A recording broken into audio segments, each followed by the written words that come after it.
नमस्कार, डीजेना न्यूज में आप सभी का बहुत बहुत स्वागत है। मैं हूं अभिषेक मिश्रा और हमारे इस खास शो जिसका नाम है क्रेजी क्रिकेट, उसमें आप सभी का एक बार फिर से बहुत बहुत स्वागत है। आईपीएल 2021 के लिए आज का दिन बेहद अहम है। वो इसलिए क्योंकि आज दूसरा क्वालिफायर मुकाबला खेला जाएगा और ये तय हो जाएगा कि वो कौन सी दूसरी टीम है जो फाइनल में सीएसके के सामने ट्रॉफी के लिए टक्कर देती हुई दिखाई देगी। आज मुकाबला है Delhi Capitals versus KKR. KKR चमत्कारिक प्रदर्शन के बल पर यहां तक पहुंची है। और बात की जाए दिल्ली कैपिटल्स की, तो जब से Delhi Daredevil Delhi Capitals के नाम से प्रसिद्ध हुई है, तब से इस टीम में हमने खासा परिवर्तन देखा है। हम आईपीएल से जुड़े इस खास मुकाबले को लेकर कई बातें करेंगे। हमारे एक्सपर्ट हमारे साथ मौजूद हैं, सुखदेव सिंह गुम्मन सर, आपका बहुत बहुत स्वागत है। Thank you Abhishek.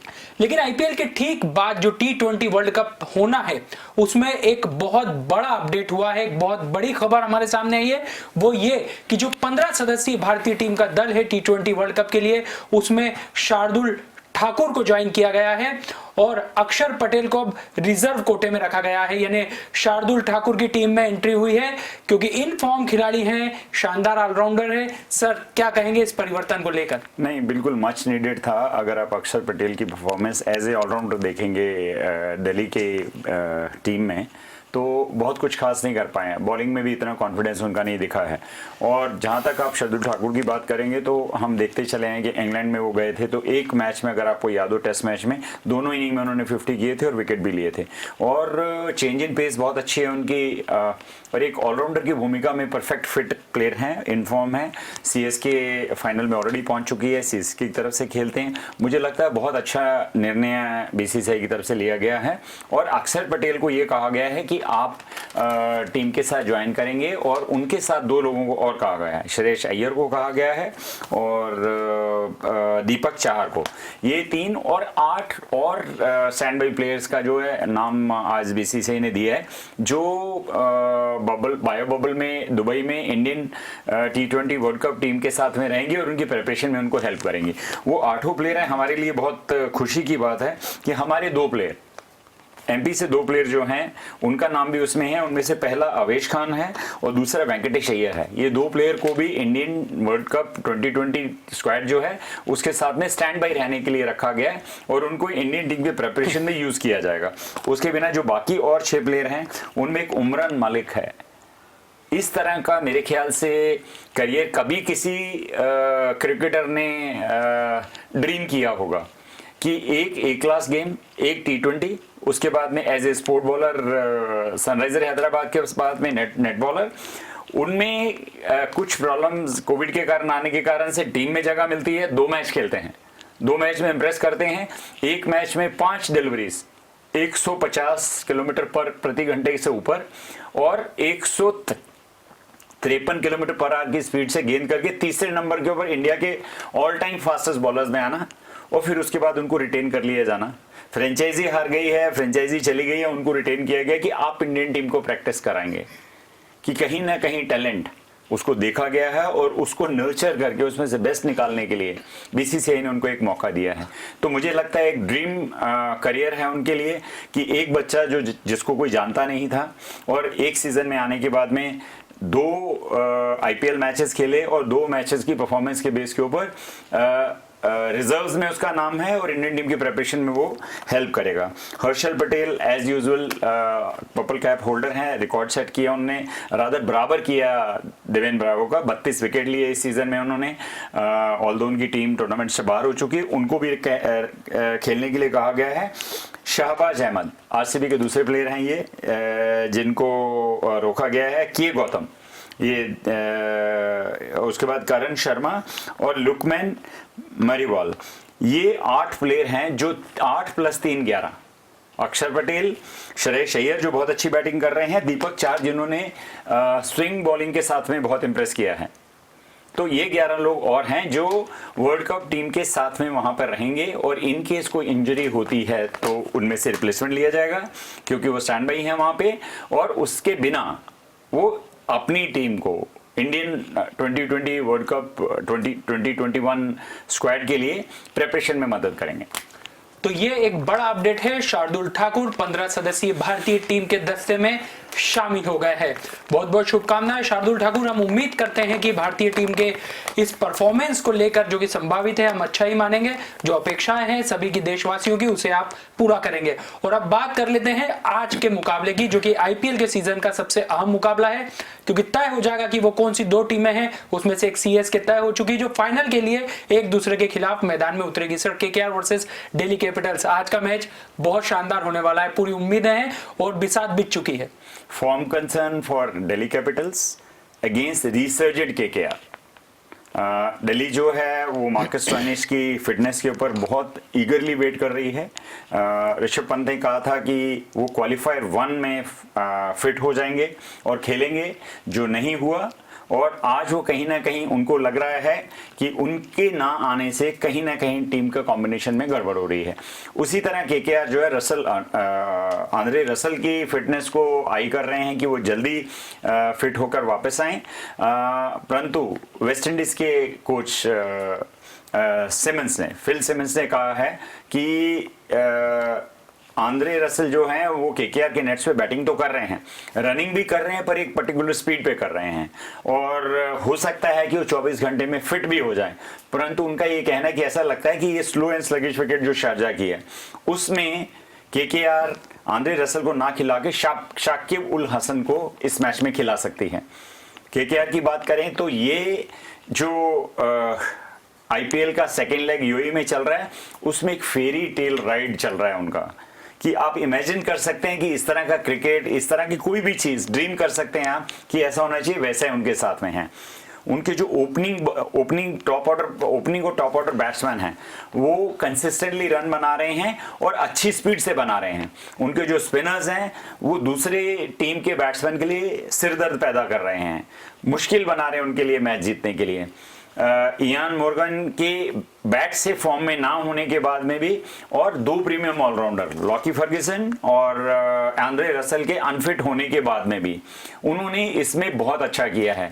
Ian Morgan ने बहुत अच्छी कप्तानी करते हुए इस लेग में पहले लीग स्टेजेस में से 8 में से 5 मैच जीते, अभी एलिमिनेटर में आरसीबी को हराने के बाद में 6ठा मैच जीता। तो वो टीम इस समय अपने फॉर्म में है और सिर्फ एक मैच दूर है फाइनल्स में क्वालिफाई करने के लिए। वहीं अगर हम दिल्ली की बात करेंगे तो पिछले कुछ आईपीएल के सीजन में वो एक मोस्ट कंसिस्टेंट टीम बनकर उभरी है।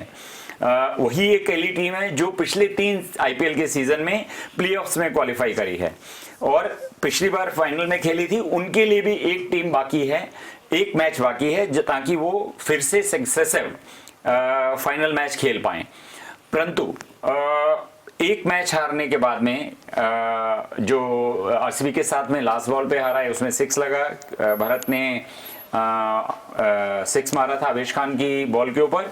और सेकेंड मैच में भी 2 बॉल रहते हारने के बाद में कहीं ना कहीं दिल्ली की टीम के बीच में कुछ परफॉर्मेंस में दरारें नजर आने लग गई हैं।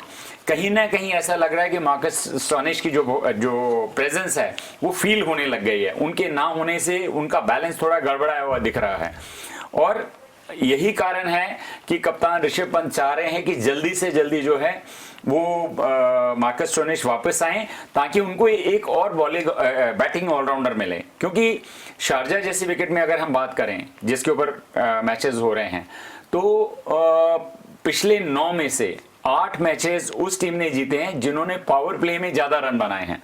मतलब आपको आकर ताबड़तोड़ बल्लेबाजी करनी होगी और उसके अगेंस्ट आपके जो स्पिनर्स हैं, जो बॉलर्स हैं, उनको रिस्ट्रिक्ट करना होगा। और दोनों टीमों की अगर हम देखें, चॉइस देखें तो दोनों टीम ही अगर उनका जो स्टाइल ऑफ प्ले है वो ऐसा है कि वो चेस करना पसंद करती हैं।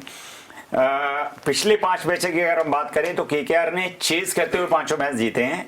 और हम दिल्ली की बात करें तो जो 5 मैच हारे हैं उनमें से 4 मैच वो डिफेंड करते समय हारे हैं, मतलब बैटिंग फुल्स करते हुए हारे हैं। तो उनको भी बैटिंग करना पसंद है, उनके भी रिजल्ट होने के फेवर में flip of coin will be very very important today. और अब बात कर लेते हैं कुछ आंकड़ों की, क्योंकि ये दोनों टीमों के मध्य में अब तक 27 मुकाबले खेले गए हैं, जिसमें से अगर आंकड़ों पर गौर करें तो कहीं ना कहीं केकेआर भारी दिखाई देती है, क्योंकि केकेआर ने 15 मुकाबले जीते हैं जबकि 12 मुकाबले दिल्ली कैपिटल्स ने जीते हैं। और उसके बाद पिछले 5 मुकाबलों की बात की जाए तो यहां दिल्ली कैपिटल्स का पलड़ा भारी है, 3 मुकाबले जीते हैं और 2 मुकाबले केकेआर ने जीते हैं। लेकिन दिल्ली के लिए चिंता की बात यदि कोई है तो वो ये कि लीग मुकाबलों में केकेआर ऐसी टीम है जिसने दिल्ली को पराजित किया है। पिछले मुकाबले में दिल्ली कैपिटल्स की सीएसके के सामने पराजय हुई, जबकि केकेआर आरसीबी को हराकर इस मुकाम तक पहुंची है। तो जाहिर सी बात है कि हौसले की बात की जाए तो वो केकेआर के फिलहाल बुलंद दिखाई दे रहे हैं।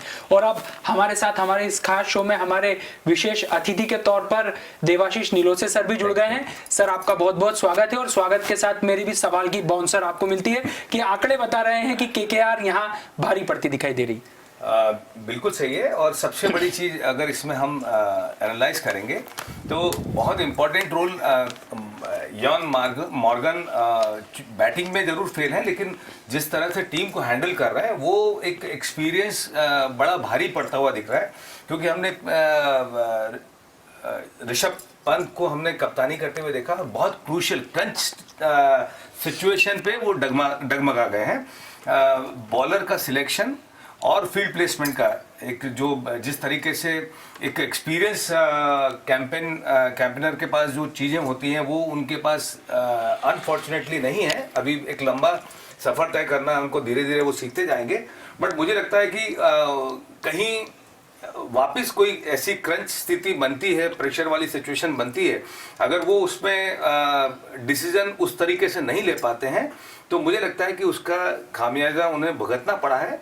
और आगे भी अगर इस तरह दोनों हम अगर देखें तो मॉर्गन का जो एक एक्सपीरियंस वाला और जिस तरीके से वो टीम को हैंडल कर रहे हैं, मुझे लगता है वो एक बहुत बड़ा इम्पैक्ट भारी पड़ेगा। और स्टैटिस्टिक्स भी बता रहे हैं कि जिस तरह से सेकंड फेज में केकेआर टीम ने रीग्रुप हुई है, रीयूनाइट हुई है, जो यंगस्टर्स ने फॉर्चुनेटली मैं बताऊं आपको, कल मेरी वेंकटेश से बात हो रही थी और मैंने उसको कॉन्ग्रेचुलेट किया कि उसको उस समय तक क्लियर नहीं हुआ था। स्पेकुलेशंस थे कि आपको रुकने का बोला गया था, कुछ बड़े प्लेयर्स ने उसको बोला था कि आपको रुकना है कवर अप के लिए। तो उससे जब बात हुई तो वो उसका ये कहना था कि मुझे भी बॉलिंग की बहुत इच्छा हो रही है, लेकिन बॉलिंग का मुझे वो चांस नहीं बन पा रहा है क्योंकि हमारे जो स्पिनर्स हैं वो बहुत अच्छा कर रहे हैं, बहुत एक्स्ट्राऑर्डिनरी। जैसे सुखदेव भाई हमेशा सुनील नारायण की जो जिस तरह से तारीफ करते हैं और जो स्टैटिस्टिक्स उनके बताते हैं, और पिछले 3-4 मैच में सुनील नारायण ने बहुत अच्छा किया है। सीपीएल में बहुत अच्छा करके आए थे। तो ये जो फर्क है जो मुझे लगता है कि केकेआर को जो एडिशनल एडवांटेज जो है सबसे बड़ा वो यही है कि जो यूथ का एक कॉम्बिनेशन उनका जो है, बैट्समैन आप देखेंगे तो दोनों बैट्समैन वेंकटेश और राहुल बहुत एक्स्ट्राऑर्डिनरी करके बैठे हुए हैं। और यहाँ आप बॉलर आप देख लो तो शकीबुल हसन बहुत बड़ा एक्सपीरियंस है, वरुण उसके बाद हैं, सुनील नारायण हैं। तो ये जो 3-4 जो बॉलर्स हैं जो बहुत एक्स्ट्राऑर्डिनरी परफॉर्मेंस करके और टीम को आज जिस पोजीशन पे लेके आए, मुझे लगता है कि कहीं ना कहीं केकेआर आज की स्थिति में और पास्ट परफॉर्मेंस देखेंगे। अब आज टीमें कैसा खेलती हैं वो अलग बात हो जाती है, लेकिन अभी तक के एक्सपीरियंस से और एनालिसिस से हम देखेंगे केकेआर निश्चित तौर पे पड़ना भारी है।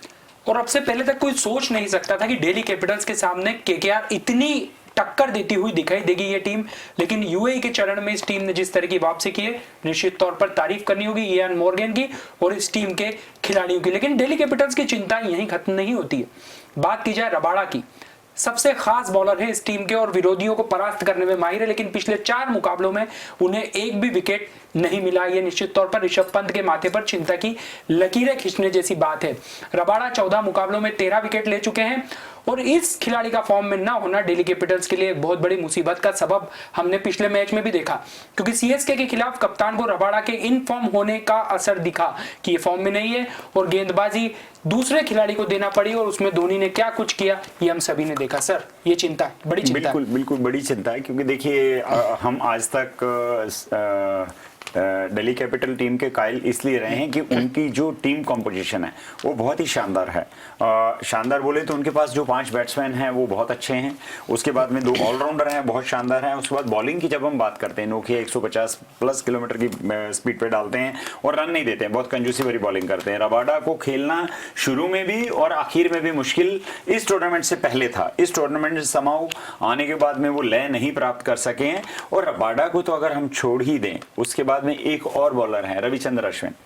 रविचंद्र अश्विन एक बहुत बड़ा कंसर्न दिल्ली के लिए बनकर पैदा हो रहे हैं, क्योंकि इस पर्टिकुलर सीजन में उन्होंने 12 मैचेस खेले हैं और 12 मैच में से उन्होंने 5 विकेट ली हैं। और अगर हम उनका एवरेज देखेंगे तो वो लगभग 60.80 है, 60.80 उनका एवरेज है और स्ट्राइक रेट 49 का है।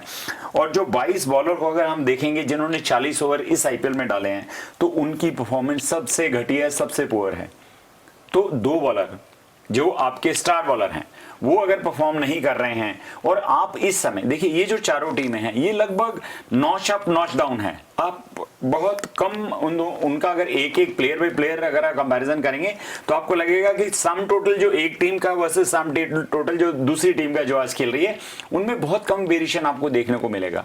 और तीसरा मैं एक चीज और बोलूंगा कि एक जो और मेजर डिफेंस आज की डेट में पड़ रहा है वो कप्तानों की कप्तानी का है। जैसे देवाशीष ने कहा कि इयान मॉर्गन भले ही बैट से कुछ नहीं कर पा रहे हो, परंतु अपनी कप्तानी से जिस तरीके से वो हैंडल कर रहे हैं वो डिफेंस पड़ रहा है। वहीं हम पिछले मैच में अगर हम देखें, जिस समय रविंद्र जडेजा और MS धोनी खेल रहे थे, उस समय रबाडा का एक ओवर होते हुए भी ऋषभ पंत ने टॉम करन को ओवर दिया। टॉम करन के पास ना स्पीड है ना उस तरह की वेरिएशन है, और सामने 2 हार्ड हिटिंग बैट्समैन थे जिनको 12 रन उस ओवर में बनाने थे। और बाद में जब उन्होंने पोस्ट मैच प्रेजेंटेशन में कहा, उन्होंने कहा कि मुझे लगा कि जिस बॉलर का दिन अच्छा था क्यों ना उसको दिया जाए, शायद वो ही मेरे लिए मैच जीत जाए। ये सारे आप लक फैक्टर की बातें कर रहे हैं।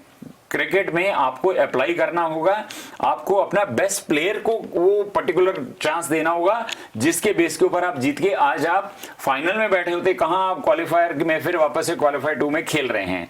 तो ये छोटी छोटी चीजें जो वेरिएशन डालती हैं।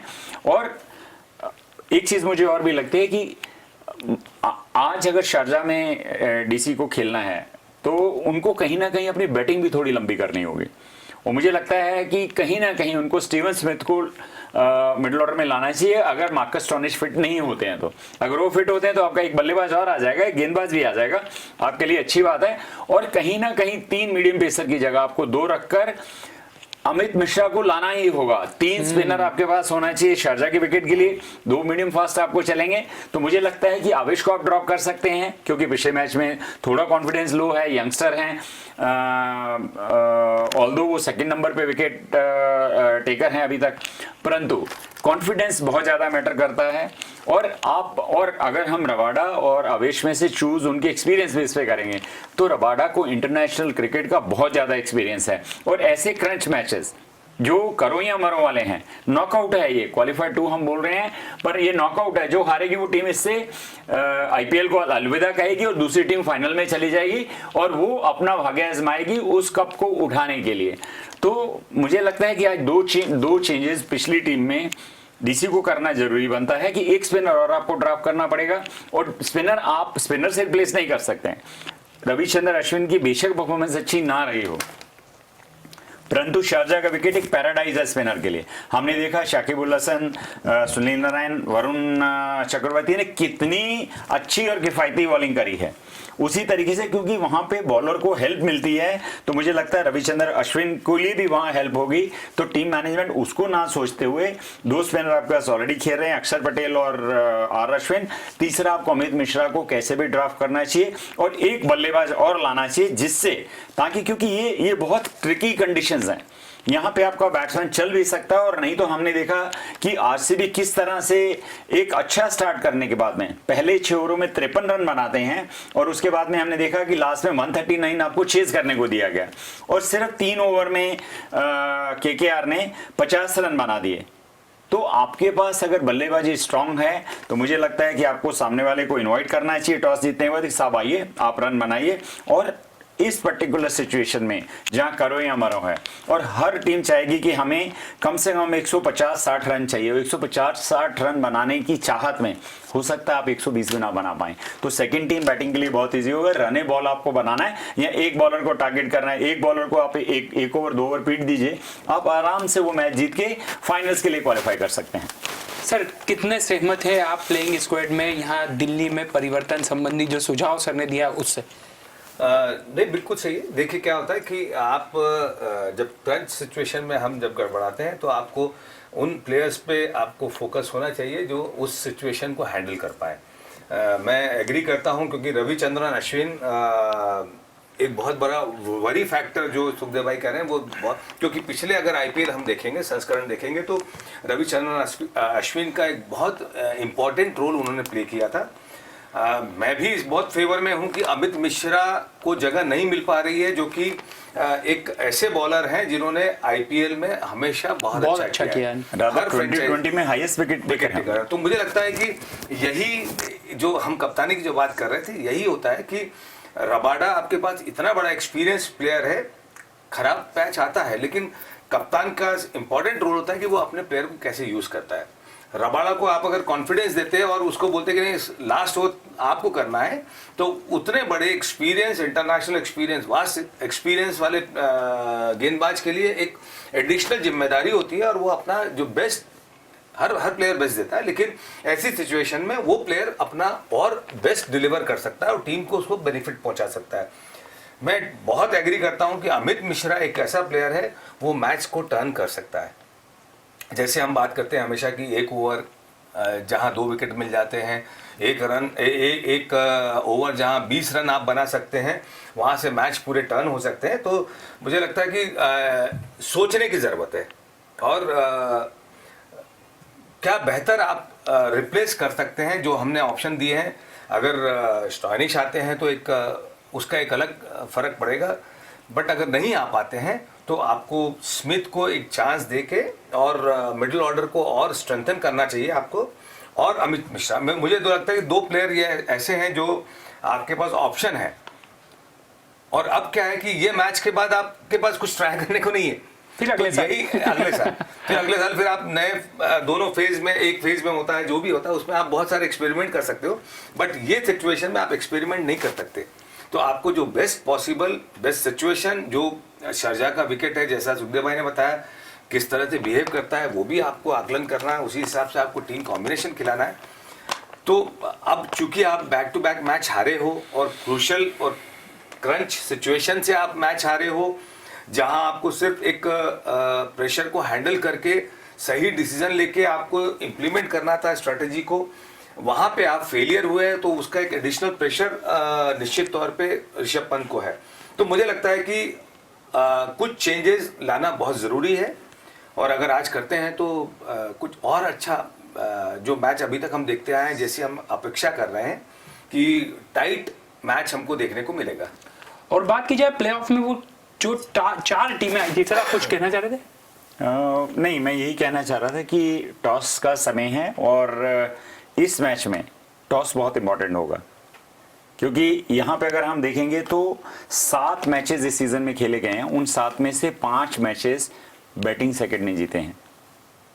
तो टॉस बहुत ज़्यादा महत्वपूर्ण है। इसमें टॉस जीत के आपको बहुत सारा फायदा मिल सकता है। देखना यह है कि किस्मत किसका साथ देती है, किस्मत किसका साथ देती है। वैसे 4 टीमें प्लेऑफ में पहुंची थी, आरसीबी, उसके साथ केकेआर, दिल्ली कैपिटल्स और सीएसके खिताब जीत चुकी है आईपीएल के, केकेआर जीत चुकी है, आरसीबी का खिताबी सूखा इस बार भी खत्म नहीं हुआ, वो टीम बाहर हो चुकी है। अब बारी है दिल्ली कैपिटल्स की कि अच्छा खेलने के बावजूद क्या इस बार ये टीम ये ट्रॉफी जीत पाएगी, ये अपने आप में एक बड़ा सवाल है और टॉस इसमें बहुत ज्यादा महत्वपूर्ण भूमिका निभाने वाला है।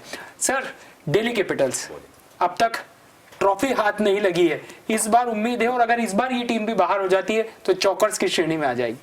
नहीं, डेफिनेटली देखिए क्रिकेट जो है वो निश्चितताओं का गेम है और आपको कंसिस्टेंट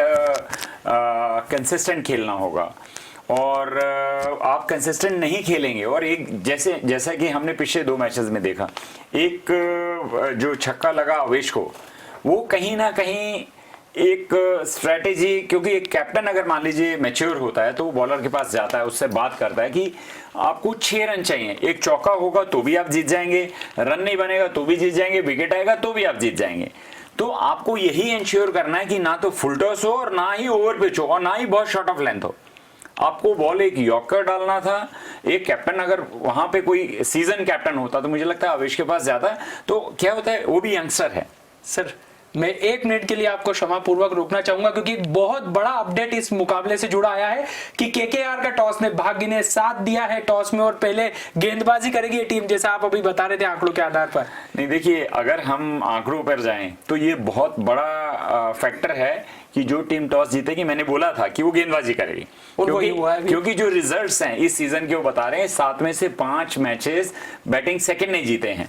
परंतु इसका ये मतलब नहीं है कि मैच आप जीत गए हैं। अब क्या होगा, you have to play notch up. आपको जो दूसरी टीम है उस टीम को अब उस तरह से प्ले करना है कि उन्होंने देखा है कि 127 रन पे भी यह मैच जीता गया था, 129 रन में भी 3 ओवर बड़े पड़ने के बाद में भी मैच जो लास्ट ओवर में था। तो यही अगर आप बैटिंग फर्स्ट करते समय 150 रन का टारगेट लेके चलेंगे तो मुझे लगता है 150 रन में आप किसी भी हालत में दूसरी टीम को इन कंडीशन में रोक सकते हैं, और ऐसे बॉलर्स के साथ। और एक और फायदा देखिए, बैटिंग फर्स्ट में एक फायदा रहता है जो कल जो फर्स्ट एलिमिनेटर में विराट कोहली ने सोचा था। क्योंकि आप देखिए, अगर आपके जो बॉलर्स हैं वो सेकंड टाइम जब यूज करेंगे उस समय विकेट थोड़ी और स्लो हो जाती है। जब स्लो होगी स्पिनर्स को और ज्यादा हेल्प मिलती है, बैटिंग में रन बनाना मुश्किल होता है। तो some time there is a blessing in disguise. हम सिर्फ आंकड़ों को देखते हैं कि 7 में से 5 मैच बैटिंग सेकंड जीत गई है, तो पर 7 में से 2 बैटिंग फर्स्ट ने जीते हैं, और वैसा आज भी हो सकता है, सब कुछ संभव है क्योंकि इसी विकेट के ऊपर आरसीबी ने 164 रन भी बनाए थे। और मैं तो ऐसा बोलूंगा कि अगर आज दोनों बैटिंग को हम कंपेयर करें तो दिल्ली के बैट्समैन में ज्यादा मारक क्षमता है, वो ज्यादा एक्सपीरियंस हैं, ज्यादा अट्रैक्टिव खेलते हैं। आज तक इस पर्टिकुलर आईपीएल में उन्होंने सबसे ज्यादा चौके मारे हैं, ऑल्दो छक्के मारने में वो सबसे लोएस्ट हैं, पर उठाकर मारने में। और उन्होंने, अगर हम चौकों की बात करें तो हाईएस्ट 4 जो है वो इस आईपीएल सीजन में दिल्ली कैपिटल्स ने बनाया है। और ये तथ्य जानते हुए कि जिस टीम ने पावर प्ले में ज्यादा स्कोर किया है वही जीता है, 9 में से 8 बार वो टीम जीती है जिसने पावर प्ले में ज्यादा रन बनाए हैं। और मुझे ऐसा लगता है कि दिल्ली के जो 2 ओपनर हैं और जो 1 डाउन है, क्या उसके बाद मेरे को ऐसा लगता है कि जानते हुए, स्टैटिस्टिक्स जानते हुए और एक डिसएडवांटेज जानते हुए, कहीं ना कहीं, और इनिशियली नई बॉल होती है और नई बॉल बैट पे ज्यादा अच्छी आती है, विकेट यूज नहीं है तो आपको बैट के ऊपर बॉल ज्यादा आएगी एज कम्पेयर टू बाकी जो समय आपके पास में इस मैच में बचेगा। तो मुझे लगता है कहीं ना कहीं दिल्ली टारगेट करेगी, हमें 60 रन पहले 6 ओवर में बनाना है, 60-65 रन आपने बना लिए तो कहीं पे भी 140 प्लस 150 155 के लगभग का टारगेट दिल्ली लेके चलेगी। अगर वो मैनेज कर लेते हैं तो बहुत अच्छा मैच देखने को मिलेगा। सर टॉस हो गया है, पक्ष में गया है केकेआर के, और हम देख रहे हैं कि पहले गेंदबाजी का फैसला लिया है, यानी केकेआर समझ रही है विकेट को, कप्तान इस मामले में पूरी सूझबूझ का परिचय दे रहे हैं। अब दिल्ली कैपिटल्स की बल्लेबाजी के हाथ में काफी कुछ रहेगा। देखिए, पहला पड़ाव है जो निश्चित तौर पे उसका बेनिफिट केकेआर को मिला है कि आपने टॉस जीता है और टॉस जीत के आप बॉलिंग कर रहे हैं। एक प्रेशर सिचुएशन है जो क्रिएट करना चाह रहे हैं सामने वाली टीम पे कि आपके पास एक लक्ष्य रहेगा और उसके हिसाब से आप स्ट्रेटेजी बना के आप उसको अचीव कर सकते हैं।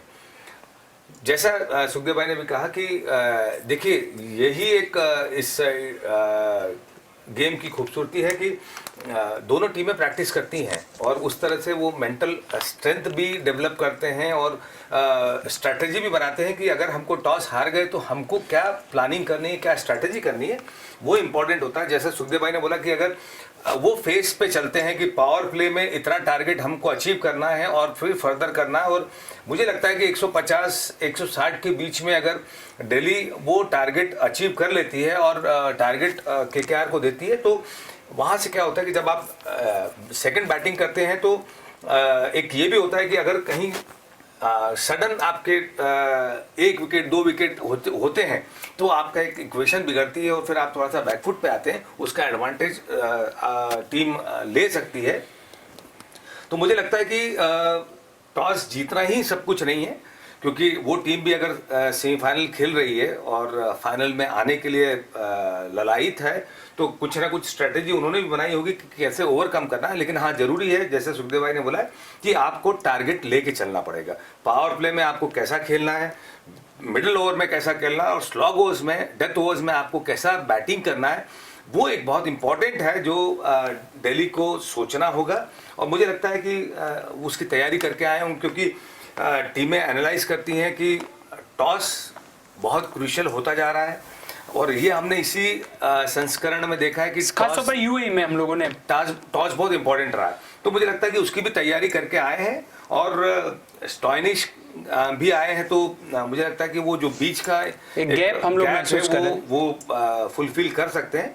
तो टॉस जीतना ही इम्पोर्टेंट है। हाँ, लेकिन ये होता है कि एडेड एडवांटेज और एक मॉरल बूस्ट करता है, कॉन्फिडेंस लेवल आपका बढ़ता है कि हम जो प्लान कर रहे थे, तो प्लान की जो पहली कड़ी है, कंडीशंस का फायदा उठाने संबंधी हमको उन कंडीशन का सबसे पहला अवसर मिला है कि हम क्या डिसाइड करें, तो वो एक इम्पॉर्टेंट है। उसका एडवांटेज निश्चित तौर पे केकेआर को मिला है। देवाशीष, मैं तो ऐसा और बोलना चाहूंगा कि देखिए, जो डीसी टीम है वो मोस्ट कंसिस्टेंट टीम है इस आईपीएल की लास्ट 3 सीजन से, और सबसे पहले उन्होंने क्वालिफाई भी, और 1 नंबर की टीम रही है लीग से, उसमें पॉइंट्स टेबल में वो फर्स्ट नंबर पे रहे थे।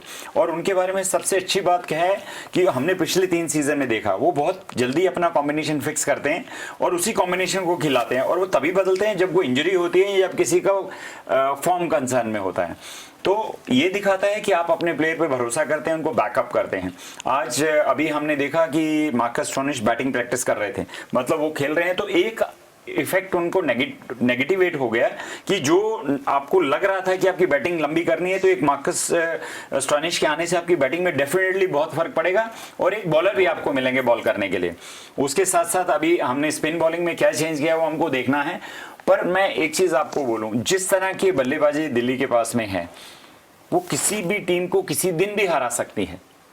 सिर्फ एक ही इस शारजा की विकेट है, थोड़ा सा एक जो दिमाग में कंफ्यूजन डाउट है कि बॉल नहीं आती है, बॉल रुककर आती है, शॉट मारना नहीं मारना, अगर आप पॉजिटिव इंटेंट के साथ खेलेंगे और जो क्वालिटी आपके पास बैट्समैन की है, और सबसे बड़ी बात है ऋषभ पंत इतनी अच्छी फॉर्म में है, मैं कुछ आंकड़े आपके साथ शेयर करूंगा कि इस आईपीएल के अभी तक in IPL playoffs including finals, Rishabh Pant ने 199 रन बनाए 6 इनिंग में, और उनकी एवरेज है इसमें 49.75, और उनका स्ट्राइक रेट है 151.91, मतलब 49 रन की एवरेज है। अगर वो 49 रन आज बनाते हैं यहाँ पर, और वो जिस फॉर्म को कैरी कर रहे हैं, हमने देखा पिछले मैच में उन्होंने 50 बनाई, नॉट आउट रहे।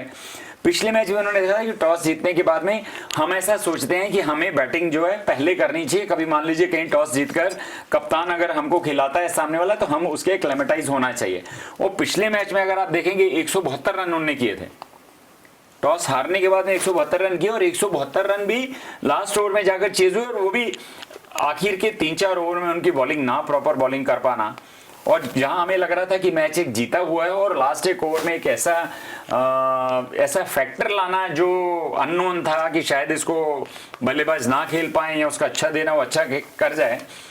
अदरवाइज मुझे लगता है वो जीत के कहीं और दूसरी जगह होने चाहिए थे। तो वो टीम में कैपेसिटी है, कैपेबिलिटी है, जज्बा है, और टॉप ऑफ इट सबसे बड़ी बात है कि वो पिछले 3 सीजन से अच्छा कर रहे हैं। मुझे उम्मीद है आज भी वो इस मैच में अच्छा करेंगे, और हम सब लोगों को एक बहुत अच्छा मैच देखने को मिलेगा। देवाशीष सर, 2 खिलाड़ी यहाँ पर ऐसे हैं जिन पर सबसे ज्यादा नजर रहेगी। एक दिल्ली कैपिटल्स के सलामी बल्लेबाज पृथ्वी शॉ, जिनके अच्छे शो का हमें इंतजार है, और दूसरी तरफ हरफनमौला खिलाड़ी बनकर उभरे इंदौर के वेंकटेश अय्यर। ये दोनों कितने की फैक्टर साबित हो सकते हैं अपनी अपनी टीम के लिए?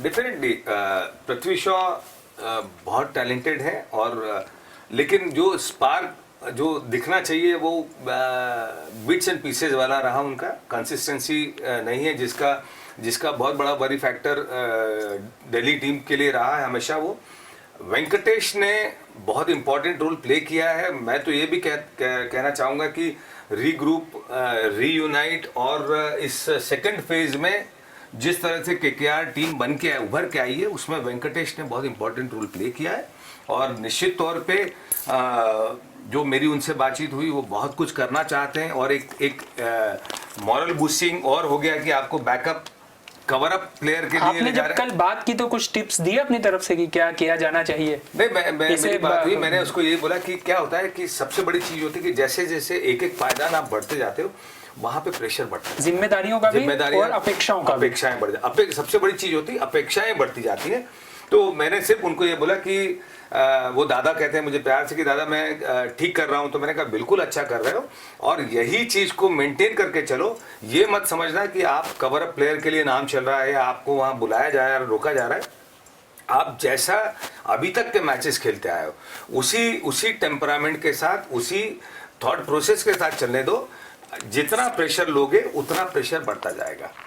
हम कहते हैं कि एक जापानी कहावत है कि एक बंदर को आप अगर कंधे पे वरी वाले बंदर को बिठाओगे तो वो धीरे धीरे वो चिंपांजी का वो ले लेता है, रूप ले लेता है। वैसे ही है कि अगर आप अननेसेसरी जो एक ह्यूमन टेंडेंसी होती है जो हर किसी को गुजरना होता है, जब आप पे प्रेशर आता है, जब आपकी रिस्पॉन्सिबिलिटी अपेक्षाएं बढ़ती है, तो निश्चित तौर पे आप वो प्रेशर लेते हैं, आप नकार नहीं सकते उसको। पर मैंने उसको यही बोला है कि आप नॉर्मल क्रिकेट खेलो, अपने आप को नॉर्मल रखो, आप आगे पीछे का मत सोचो। ये सोचो कि कल का मैच आपको डेब्यू मैच है या पहला मैच खेलने को मिल रहा है और मुझे इसमें अपने आप को प्रूव करना है।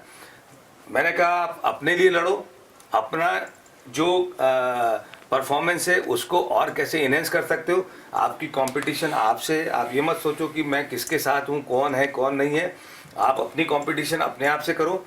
अपना एक जो लेवल आपने मार्क जो अचीव किया है या जो सेट किया है, जो ड्रीम आपका है जिसको आप रियलिटी में कन्वर्ट करने के लिए लगे हो, उस पर फोकस करो।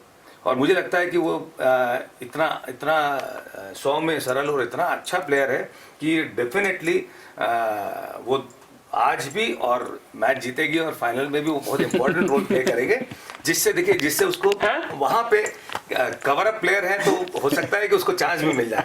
दादा की सलाह मिली है तो दादा की सलाह तो कमाल है। दिल्ली अभी दूर है तो अभी टॉस ओवर मैच का निर्णय नहीं है, परंतु 2 मैच बाकी हैं, 2 फायदे हो सकते हैं, बड़े 2 फायदे हो सकते हैं। 2 मैच में अगर वेंकटेश अच्छा परफॉर्म करता है कि एक आज का है, आज का अगर जीतते हैं तो प्लेऑफ्स फाइनल है, फाइनल में अच्छा करता है तो 2 बड़े फायदे हैं। पहला ये मेगा ऑक्शन अभी इस साल है, अगर वो 2 मैच में और अच्छा खेलता है, उसने अपने लिए बहुत अच्छा कर लिया है, अभी भी वो 5 से 7 करोड़ का प्लेयर हो चुका है। अगर वो 2 मैचेस में और अच्छा करता है तो 10 करोड़ के आसपास टच कर सकता है अगले सीजन में। और उसके बाद में अगर वो 2 मैच में अच्छा खेलेगा, अगर कोई भी इंजरी कंसर्न है और रिप्लेसमेंट है तो सबसे पहले रिप्लेसमेंट इसका होगा। तो आप इंडियन टीम में भी इस साल खेल सकते हैं, सबसे बड़ा इनाम एक ही होगा। और उसके साथ साथ अब एक बार अगर 8-10 करोड़ रुपए के प्लेयर हो गए आप आईपीएल में एक सीजन में, तो बाकी तो दादा से पार्टी लेंगे सर अपन फिर 100%। नहीं, हम दादा को पार्टी देंगे नहीं क्या